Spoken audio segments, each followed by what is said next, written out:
As the world braced for a new millennium, Hollywood was manufacturing a specific kind of dream in the era of dial-up and blockbuster videos. At the heart of that dream was the teen idol, and two of its brightest, yet tragically different stars were taking flight. One was Jonathan Brandis, the clean-cut American heartthrob whose posters were plastered on bedroom walls. The other was a restless soul from Australia, Heath Ledger, whose raw, untamable energy promised a different kind of stardom. But the dream was fragile. Brandis, an idol who rose quickly, disappeared just as fast, taking his own life in 2003, a cautionary tale about being forgotten by the very industry that built him. But what about the other star, the one whose light didn't go out, and instead grew so intense that it threatened to consume him? Heath Ledger's rise was meteoric, yet his fate was intertwined with Brandis's in a tragic way. He was the other side of the same coin, an artist who died not from failure, but from the unbearable weight of success. His story is the warning about what happens when the light burns too brightly, a haunting tale about the cost of fame. To truly understand Heath Ledger, one must first understand the place that forged him. It was not the polished, interconnected, and ferociously ambitious world of Los Angeles or London. It was Perth, the capital of Western Australia. Geographically, it is one of the most isolated major cities on the planet, a sun-drenched, sprawling metropolis perched on the edge of a continent, a city that is geographically closer to Jakarta than it is to Sydney. Life there, particularly in the 1980s, moved to a different rhythm, slower, more grounded, a world away from the frantic, neurotic pulse of Hollywood. This isolation breeds a unique character, a fierce independence, a reliance on oneself, and a perspective untainted by the cultural saturation of the world's great media hubs. It was in this remote corner of the world, on April 4th, 1979, that Heathcliff Andrew Ledger was born.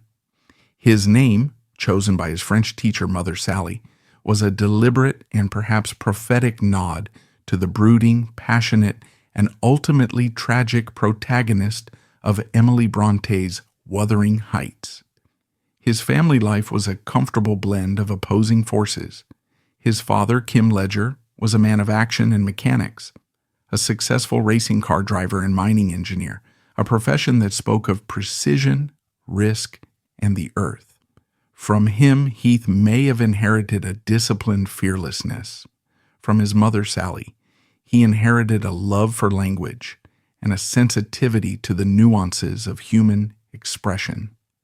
Together with his older sister, Kate, Heath enjoyed a childhood that was quintessentially Australian, vibrant, rambunctious, and lived largely outdoors under an expansive blue sky. He was a gifted and natural athlete, a prodigy on the field hockey pitch. He possessed a grace and coordination that led his coaches to believe he was destined for the national team, a potential star in a country that worships its sporting heroes. But even as he excelled in the structured world of athletics, another more cerebral current was running deep within him. At just 10 years old, he became a junior chess champion, winning Western Australia's state tournament. This was no mere hobby. It was a profound early indicator of the kind of mind he possessed. Chess is not a game of instinct, but of strategy, foresight, and the ability to perceive complex patterns and possibilities beneath a seemingly placid surface. It requires one to think 10 moves ahead to understand the psychology of an opponent, to sacrifice a pawn for a greater strategic gain.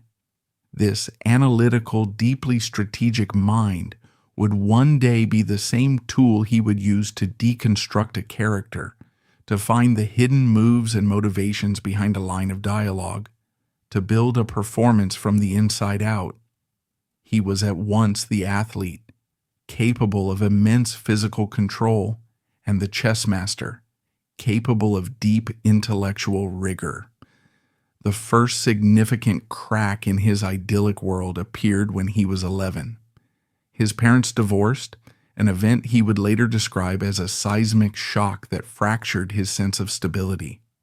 For a sensitive child, the dissolution of his family unit was deeply unsettling, perhaps planting the first seeds of the restless, nomadic energy that would define so much of his adult life.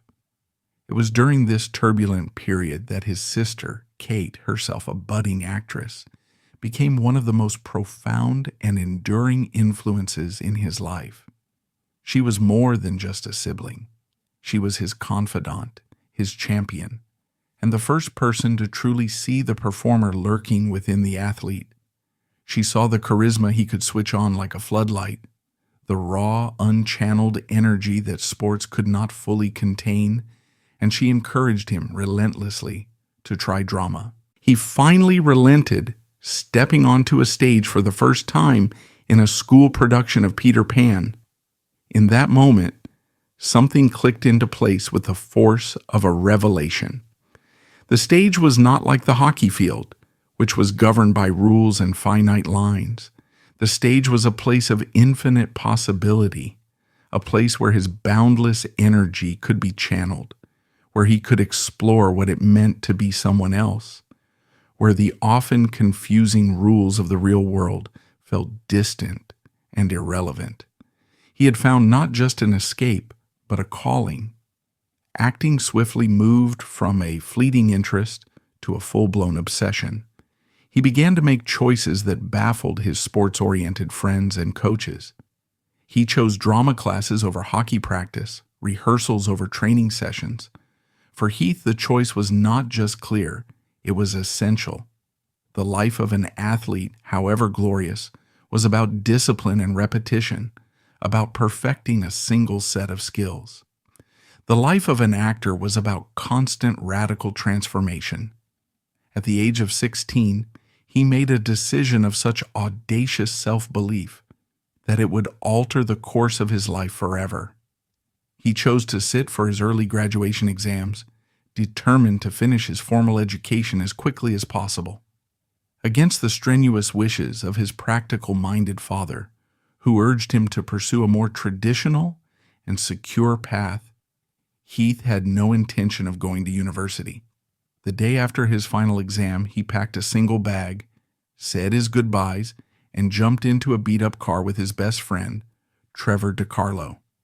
Their destination was Sydney, the heart of Australia's film and television industry, more than 2,500 miles away on the other side of the continent. Their route took them across the vast, empty, and mesmerizing expanse of the Nullarbor Plain, a treeless, seemingly endless stretch of road that is one of the world's great overland journeys. It was a 2,500-mile odyssey, a modern-day rite of passage. They were two kids with practically no money, no industry connections, and nothing but a single, burning, and seemingly impossible ambition: to become actors. They survived on cheap pasta cooked on a portable stove and the sheer unblinking optimism that is the unique privilege of youth. That drive across the desolate beauty of the Australian continent was far more than just a trip. It was a declaration of intent, an act of severing ties. Heath Ledger was consciously, deliberately leaving the safety and predictability of his isolated hometown behind and driving headlong into the vast, intimidating unknown, chasing a dream that most people would have called a fantasy. Sydney in the mid-1990s was a tough, competitive place for an aspiring actor to crack. Heath took on any small role he could find, often uncredited, just to be on a set and learn the craft. He appeared in the dark, gritty 1997 teen drama Black Rock and made a small appearance in the children's television series Clowning Around. His first truly significant part came in 1996 in a 10-part television drama called Sweat. He was cast as Snowy Bowles, a promising cyclist who was secretly gay, navigating the intensely hyper-masculine and often homophobic world of professional sports. For a young, unknown 17-year-old actor to take on such a brave and complex role in mid-1990s, Australia was a testament to a fearlessness that was already deeply ingrained. Even then, in that early performance, you could see the glimmers of the artist he was determined to become. He wasn't merely reading lines, he was searching for the buried truth of the character, the deep well of vulnerability beneath the athletic surface. After a stint in the short-lived American-produced fantasy series Roar, which was filmed in Queensland but aimed squarely at a U.S. audience, Heath had his first taste of the Hollywood production machine. Though the show was a commercial failure, it was a crucial stepping stone. It taught him about the pace and scale of American television, and more importantly, it put his face in front of American casting directors. He realized that if he truly wanted to play in the big leagues, he had to go where the game was being played.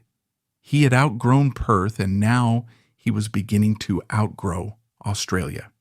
In 1998, armed with little more than his raw, undeniable talent and that unshakable self-belief forged on the long, lonely road from Perth, he boarded a plane for Los Angeles. He was 19 years old, an unknown Australian kid with a strange accent and a restless heart, about to walk directly into the belly of the beast. The 19-year-old who stepped off the plane into the hazy, over-caffeinated air of Los Angeles was not a blank slate waiting to be written upon. He was the product of a unique crucible, forged in the sun-drenched isolation of Perth, sharpened by the strategic mind of a chess champion, and hardened by a solo journey across a desolate continent. He carried with him a raw, unpolished authenticity and a fierce, self-reliant spirit. But Hollywood, the dream factory he had finally reached, has little interest in complex personal journeys. It demands a simple, marketable story. The machine was not looking for an artist. It was looking for a product. As Heath Ledger began the grueling audition process, the inevitable collision was set in motion, a clash between his own hard-won identity and the simplistic, golden boy persona the industry was eager to build for him. His very first major role would serve as the catalyst, offering him the world in exchange for his soul and forcing him to make a choice that would define his entire career. The Los Angeles that greeted Heath Ledger in 1998 was a world away from the sun-bleached horizons and laid-back ethos of Perth. It was a city of relentless, shimmering artifice, a sprawling concrete jungle running on ambition, anxiety, and meticulously scheduled appointments. He had journeyed from the planet's most isolated city to its most interconnected and ruthlessly competitive nexus of dreams. For a 19-year-old who had defined himself by his independence, stepping into this world was like entering a different atmosphere. Hollywood in the late 1990s was a finely tuned machine, and that machine was perpetually hungry for new faces, fresh raw material to be molded, packaged, and sold. It was the undisputed era of the teen comedy, a genre that had been revitalized and supercharged by the witty, self-aware success of films like Clueless and the raucous, hormonal energy of American Pie. Casting directors across the city were on a singular mission to find the next big thing, the next young man who could plaster the cover of Teen Beat magazine and make teenage hearts flutter. They were looking for a specific product, a cocktail of good looks, easy charm, and a non-threatening brand of charisma. Into this world walked Heath Ledger. On paper, he was a perfect candidate. He possessed the tousled blonde hair, the athletic build, and a smile that could disarm at 20 paces. He was, by any casting director's metric, a potential gold mine. He began the grueling, soul-crushing process of auditioning. It was a baptism by fire, a monotonous cycle of going from one sterile, windowless room to another, trying to make a lasting impression in the span of just a few minutes. The competition was a tidal wave of other hopefuls, a seemingly endless parade of handsome young men, all with the same dream shimmering in their eyes. But even in these clinical settings, there was something different about Heath, something that couldn't be quantified on a headshot. It was a kind of dangerous charm, a palpable feeling that beneath the handsome, sun-kissed exterior, there was something wild, unpredictable, and perhaps even a little broken. It was an authenticity that stood in stark contrast to the polished, media-trained poise of his American counterparts. Casting director Marcia Ross saw it immediately. She was in the difficult process of casting a new film, a clever modern-day adaptation of Shakespeare's The Taming of the Shrew, retitled 10 Things I Hate About You.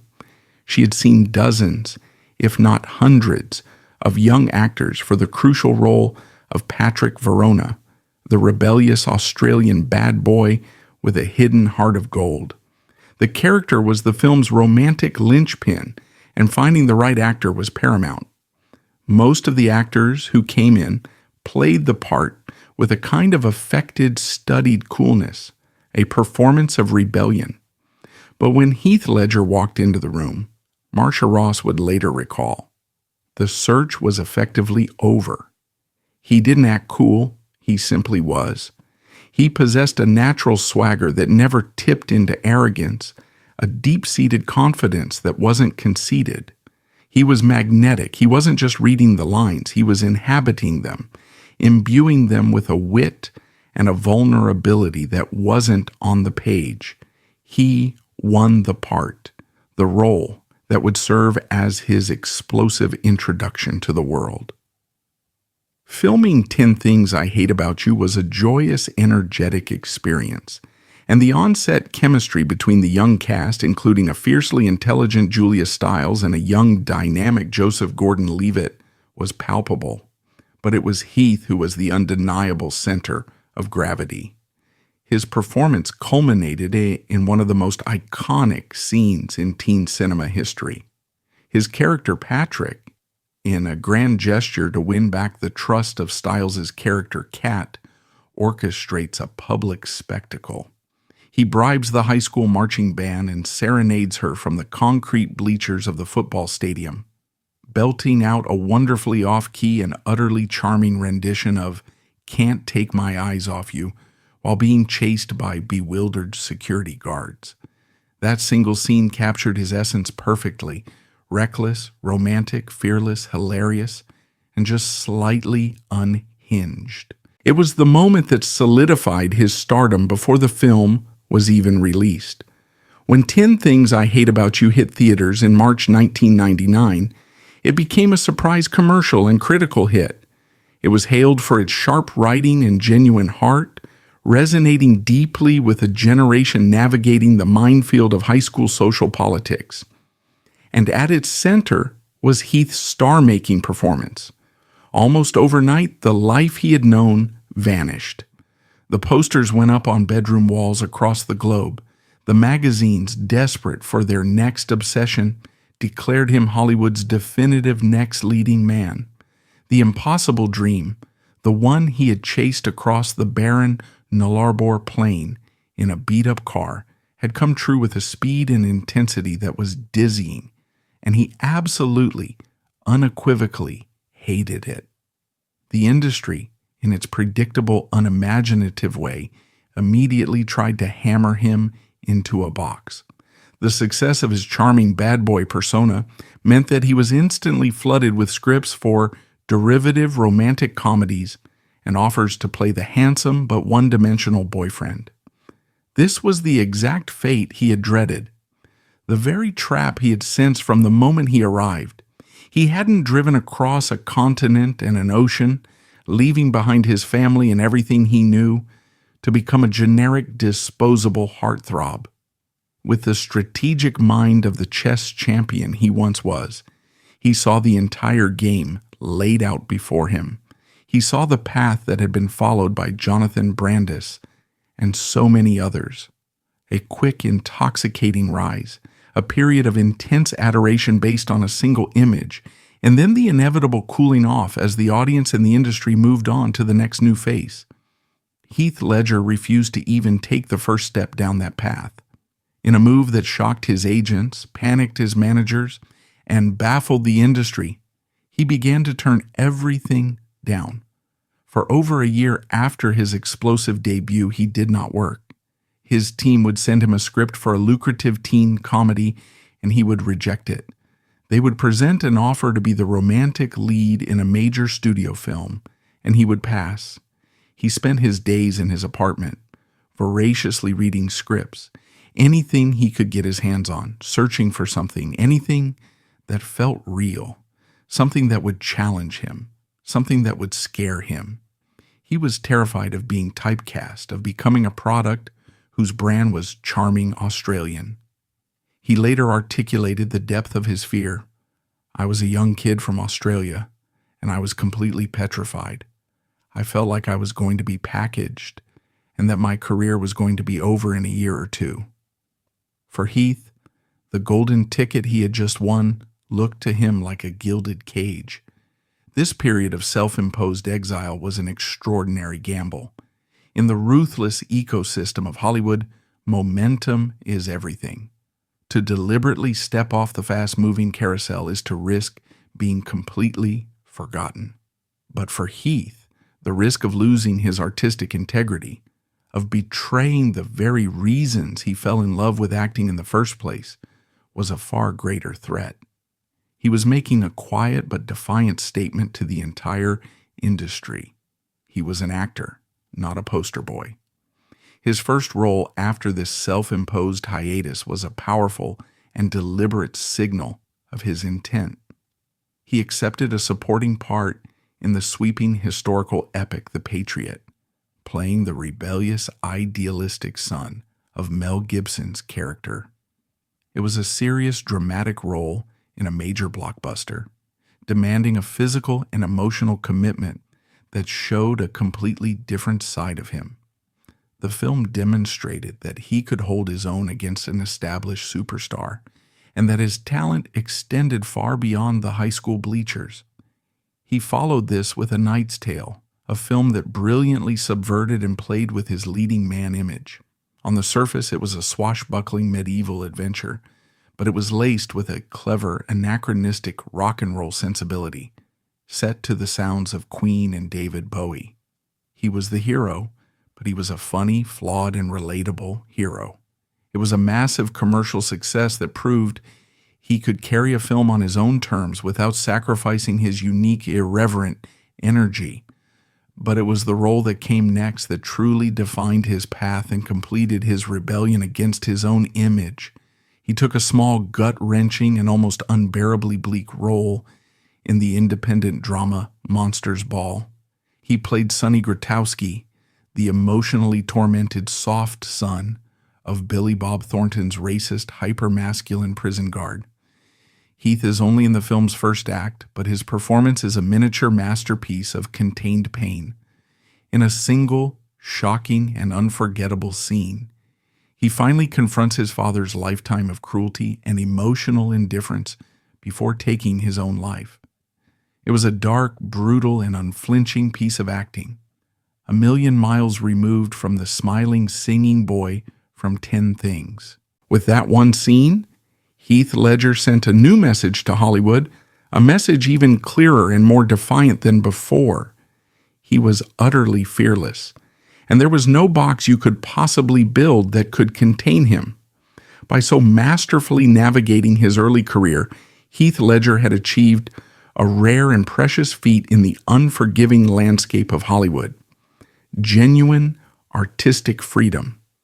He had not only rejected the golden cage of the teen idol, but had systematically dismantled it, proving through a series of daring and eclectic roles that his talent was undeniable and his path would be his own. He was no longer a commodity to be packaged, but an artist to be reckoned with. But what does an artist now untethered from commercial expectation do with such absolute freedom? For Heath, the answer was to go deeper. The external battle against the industry was won. Now, a more profound internal journey would begin. His all-in methodology, his relentless self-criticism, and his private struggle with a mind that would not rest would lead him toward his most demanding and transformative role yet, a role that would bring him to the absolute pinnacle of his profession, but one that would also, in the process, blur the lines between artistic immersion and personal cost. By 2004, Heath Ledger had successfully executed one of the most daring rebellions in modern Hollywood history. He had not only survived his initial explosive bout with teen stardom, but had systematically dismantled the very image that had made him famous, replacing it with a body of work defined by its courage, eclecticism, and artistic integrity. He had stared into the seductive, simplifying abyss of the movie star machine and chosen the more difficult, treacherous path of the true artist. But this relentless pursuit of challenge, this deep dive into the complex and often troubled souls of his characters, was beginning to exact a significant and cumulative toll. Heath was not an actor who could simply show up, say his lines, and go home. For him, acting was not a craft. It was a total immersion. He was an all-in performer, a conduit through whom the emotions and experiences of his characters had to flow. He poured every ounce of his energy and empathy into his roles, a process that was both creatively exhilarating and personally draining. Friends and colleagues noted his legendary intensity on set, his obsessive perfectionistic need to get every detail right, to find the unvarnished truth in every moment. He was famously, mercilessly hard on himself, never satisfied with his own work. He rarely, if ever, watched his own movies, and on the few occasions he did, he would only see the flaws, the moments where he felt he had failed to fully capture the essence of the character. This intense, self-critical nature was the engine of his brilliance, but it was also a relentless internal taskmaster. This creative intensity was coupled with a chronic, lifelong struggle that cast a long shadow over his life, insomnia. From a young age, he described his mind as a restless engine that simply would not shut down.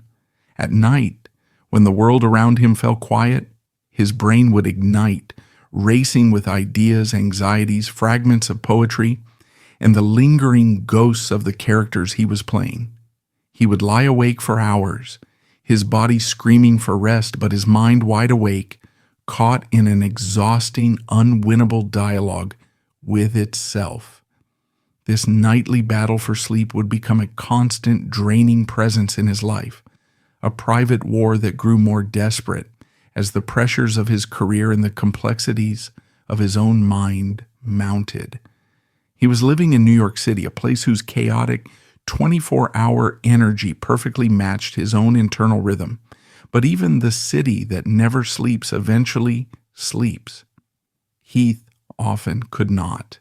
He had successfully shed his teen idol skin and was now regarded as a serious, dedicated actor who made bold, interesting choices. He was respected, but his greatest challenge, the role that would demand more from him than any other and would ultimately deliver his most profound transformation, was yet to come. It arrived in the form of a short story by Pulitzer Prize-winning author Annie Proulx, a spare, heartbreaking tale about two young cowboys who fall in love one summer on a remote mythical mountain in Wyoming. The project was called Brokeback Mountain. For years, Brokeback Mountain had been the most celebrated and feared unmade script in Hollywood. It was universally considered a masterpiece of screenwriting, but it was also deemed utterly unfilmable from a commercial standpoint. The subject matter, a sweeping, tragic, decade-spanning love story between two men set in the hyper-masculine, iconic world of the American West, was seen as career suicide for any mainstream actor who dared to take it on. Many big names had flirted with the project over the years, only to drop out, their agents and managers warning them of the potential public and professional backlash. It was a beautiful script, locked in a beautiful cage, admired but untouched. But when the screenplay, adapted by Larry McMurtry and Diana Ossana, landed in Heath Ledger's lap, he did not see risk. He saw a beautiful, important, and profoundly human story that transcended its controversial subject matter. He was immediately and deeply drawn to the character of Ennis Del Mar, a man so emotionally repressed, so terrified of his own feelings, that he is practically a ghost in his own life. Ennis is a man of few words, a character who communicates not through dialogue, but through clenched jaws, downcast eyes, aborted gestures, and a stooped, guarded posture that seems to carry the literal weight of the world on his shoulders. For an actor like Heath, who was increasingly fascinated by the silent internal lives of his characters, it was an irresistible and terrifying challenge. With the visionary, meticulous director Ang Lee set to helm the film, Heath signed on without hesitation. Jake Gyllenhaal, an actor of immense sensitivity himself, was cast opposite him as the more open and romantic Jack Twist. The two actors, along with their co-stars Michelle Williams and Anne Hathaway, retreated to the stunning, isolated landscapes of the Canadian Rockies to begin filming. The atmosphere on set was intense, intimate, and deeply focused. Ang Lee demanded complete and total authenticity from his actors, creating a sealed-off world where they could safely explore the profound emotional depths the story required. Heath's preparation for the role of Ennis was a masterclass in subtlety. He worked tirelessly on the specific clipped accent of rural Wyoming. He studied the physicality, the rolling gait of a man who spent his life on horseback.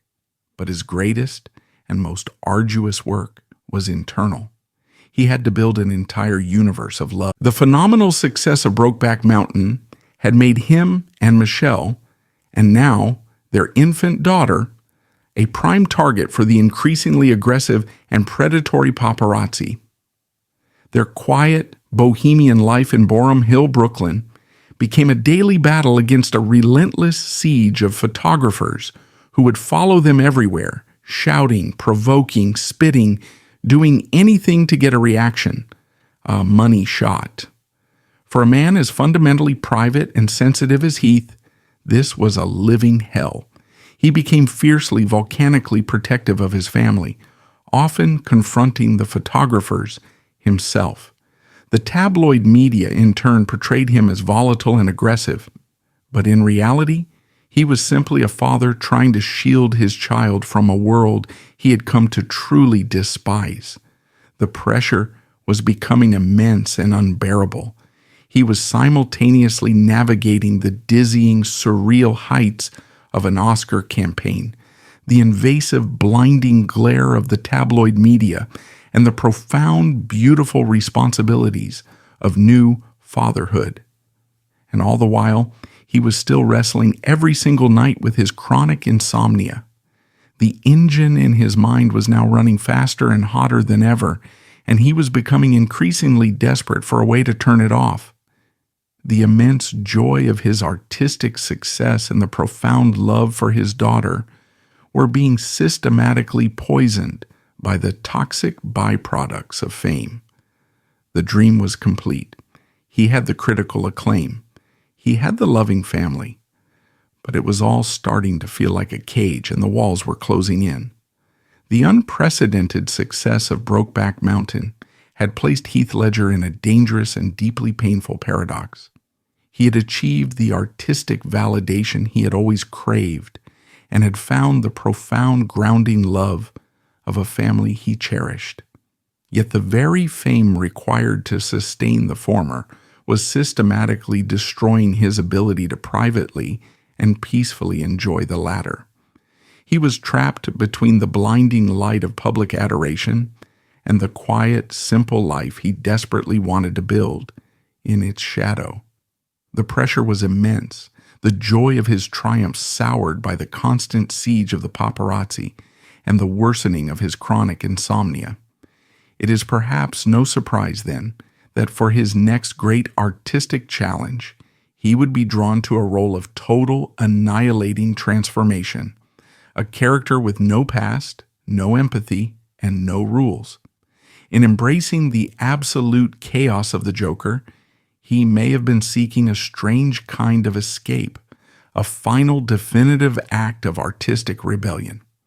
It would become his most legendary performance, but it would also coincide with the final, tragic unraveling of a life stretched to its breaking point. In mid-2006, as the cultural noise from Brokeback Mountain began to subside, director Christopher Nolan was facing an audacious challenge. He was preparing the sequel to his critically acclaimed reboot, Batman Begins, a film that would be called The Dark Knight. His task was to find an actor to step into one of the most iconic and daunting roles in cinematic history, the Joker. The part had been unforgettably defined by Jack Nicholson's campy theatrical and larger-than-life performance in 1989. But Nolan, a filmmaker obsessed with realism and psychological depth, wanted something entirely different. He wanted a Joker for the post-9/11 era. He wanted something grounded, anarchic, and terrifyingly real. He met with Heath Ledger. The choice, when it was eventually announced to the public, was met with a firestorm of derision and outrage. The burgeoning world of internet forums erupted in protest. Fans of the comic books were furious, unable to comprehend the casting. The gay cowboy from Brokeback Mountain is going to be the Joker? It's a disaster. The backlash was intense and vitriolic, a perfect storm of fan entitlement and homophobia. But Nolan and Ledger shared a secret, a unified vision. They both saw a rare opportunity to reinvent a cultural icon, to strip away the cartoonish theatricality and find the horrifying philosophical chaos at the character's core. To prepare for the role, Heath did what he always did.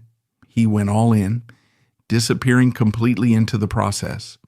He locked himself away in a London hotel room for over a month, deliberately isolating himself from the world. He wanted to get inside the mind of a character with zero empathy, a true agent of chaos. He began keeping a diary, which he called the Joker's Journal. It was a chilling scrapbook of madness, a collage of his inspirations for the character's psyche. It was filled with clippings of snarling hyenas, images of Alex DeLarge from Stanley Kubrick's A Clockwork Orange, and pages of his own handwritten maniacal thoughts, scrawled in the Joker's voice. He experimented relentlessly with voices and laughter, searching for something that was not just sinister, but genuinely unsettling and unpredictable. He wasn't trying to copy any previous version of the character. He was building this new iteration from the ground up, piece by painful, meticulous piece. When he finally emerged from his isolation and arrived on the set of The Dark Knight, he was unrecognizable. It wasn't just the makeup, it was a total physical and vocal transformation. The voice he had developed was a strange, hypnotic, and unpredictable mix of pitches, sliding up and down the register without warning. His posture was a stooped, awkward slouch, yet his movements were sharp, deliberate, and predatory. His tongue would flick out, tasting the air like a serpent, an unnerving tic he developed himself. He had even designed the character's signature makeup using cheap clown makeup and cosmetics he bought from a drugstore. He believed it's what the Joker himself would have used, and the result, a messy, cracked, and lived-in look, was infinitely more disturbing than any polished professional job could have been. His performance was so total, so electrifying, that it fundamentally altered the atmosphere on set. The very first scene he filmed was the iconic interrogation scene with Christian Bale's Batman. Bale, a notoriously intense and dedicated actor in his own right, later admitted that Heath was coming at him with such focused ferocity that he didn't have to act. His reaction was genuine. Heath, committed to Nolan's vision of realism, insisted that Bale actually hit him during the scene to make it feel real. Nolan later recalled the moment. He had figured out this whole posture and voice, and it was just terrifying. I remember my DP and I looking at each other after the first take and just going, wow. The veteran actor Sir Michael Caine, who played the loyal butler Alfred, was so profoundly shocked by Heath's appearance and delivery in their first scene together that he famously forgot all of his lines. The performance was a masterpiece of controlled chaos. It was physically demanding and mentally all-consuming.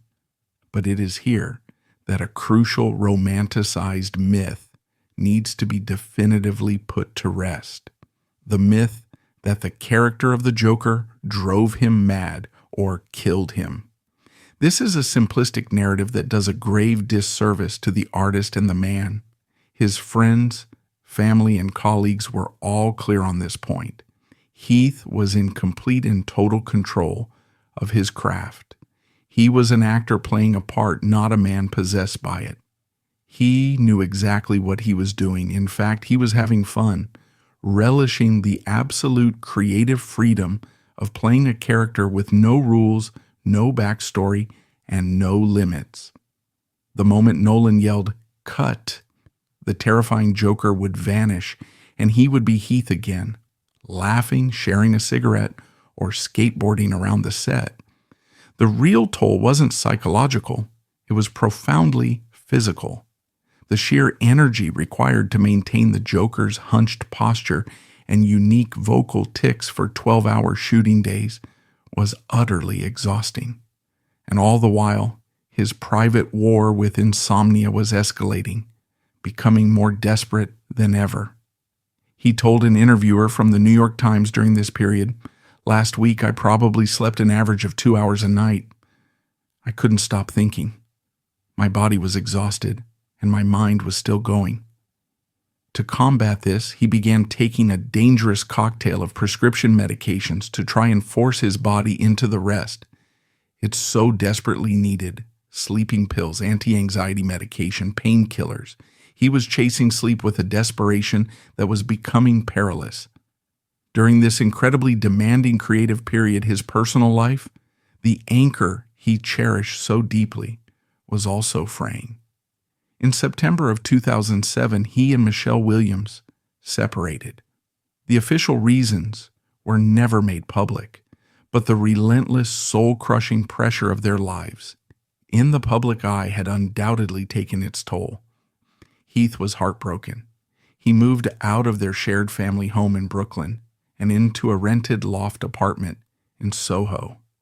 He adored his daughter above all else, and the separation was devastating for him, compounding the stress, grief, and exhaustion he was already feeling. He immediately threw himself into his next project, working once again with his friend, director Terry Gilliam, on the Imaginarium of Dr. Parnassus. He flew to London to begin filming in the bleak winter of late 2007. Those who worked with him on that set described him as tired and spread thin, but still professionally brilliant and personally generous to a fault. He was complaining of a persistent cough and feeling deeply unwell, likely suffering from a chest infection or pneumonia. He was juggling the demands of a new, imaginative film, flying back and forth across the Atlantic to New York to see Matilda, and still fighting his nightly war against insomnia. The toxic combination of physical illness, emotional heartache, and chronic, severe sleep deprivation was pushing his body to the brink. On the evening of January 21st, 2008, Heath was back in his Soho apartment. He spoke on the phone with his sister Kate in Australia. She was concerned, having heard he was unwell, and warned him about mixing different prescription medications. He reassured her with loving, gentle words that would become heartbreakingly poignant. Katie, I'll be fine," he promised. His last known conversation was with his housekeeper on the morning of January 22nd. Later that afternoon, his masseuse arrived for a scheduled appointment and found him unconscious in his bed. Paramedics were called. They fought to revive him, but it was too late. Heath Ledger was pronounced dead at the scene. He was 28 years old. The world went into a state of profound shock. How could this vibrant, brilliant young man at the absolute peak of his artistic powers be gone? The internet, the same forum that had once railed against his casting as the Joker, was now flooded with tributes and expressions of disbelief and grief. The media frenzy was immediate and overwhelming. Speculation ran rampant. Was it suicide? Was it the dark curse of the Joker role? The truth, as confirmed by the New York City Medical Examiner's Office, was more mundane and therefore infinitely more tragic. His death was ruled an accident, the result of an acute intoxication from the combined effects of 6 different prescription drugs, painkillers, anti-anxiety pills, and sleeping aids. It was not one massive overdose of a single drug. It was a fatal cocktail of legally prescribed medications, each one taken in a desperate, misguided attempt to quiet his racing mind, to soothe his aching, ill body, and to finally find the peace of sleep that had eluded him for so long. His death was not an act of despair like Jonathan Brandis's. It was not a deliberate choice to end his life. It was a tragic, lonely accident, a fatal miscalculation made by a man who was exhausted, ill, and trying to manage an unbearable level of internal and external pressure. He didn't die from the darkness of a character. He died from the very human struggle of trying to keep going when his body and mind were screaming for rest. 6 months later, The Dark Knight was released. It became a monumental cultural phenomenon, but it was also a memorial. Audiences flocked to see it, not just as a superhero film, but as a final blazing testament to a genius that had been lost. His performance as the Joker was not just great, it was legendary, a definitive lightning-in-a-bottle piece of art that transcended the genre, made all the more poignant and haunting by the tragedy that surrounded it. In early 2009, the inevitable happened. Heath Ledger was awarded a posthumous Academy Award for Best Supporting Actor. He was only the second actor in history to win posthumously. The audience at the Kodak Theater rose as one to its feet as his family, his father Kim, his mother Sally, and his sister Kate, walked to the stage to accept the award on his behalf. With tears in their eyes, they dedicated the Oscar to his beloved 3-year-old daughter Matilda. The legacy Heath Ledger left behind is immense. In just a decade of work, he crafted a career defined by courage, integrity, and a relentless pursuit of artistic truth.